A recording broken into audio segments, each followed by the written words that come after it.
છૂટાછેડા પતિ પત્નીના થાય છે, બાળકોના નહીં.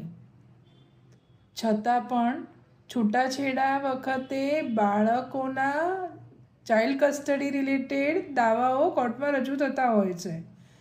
એ ચાઇલ્ડ કસ્ટડી વખતે બાળકોનું વેલફેર, એના પેરામાઉન્ટ કન્સિડરેશનને ધ્યાનમાં રાખવામાં આવે છે.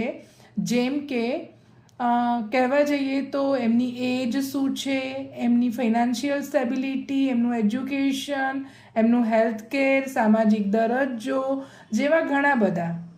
કેવી રીતે કોર્ટ એને ધ્યાનમાં રાખે છે, કયા પ્રકારે કેવી રીતે ચાઇલ્ડ કસ્ટડી આપવામાં આવે છે, એના માટે મેં એક કમ્પ્લીટ પ્રોસેસનો એક વિડીયો બનાવ્યો છે જે મારી ચેનલ પર અપલોડ છે, તે તમે જોઈ શકો છો.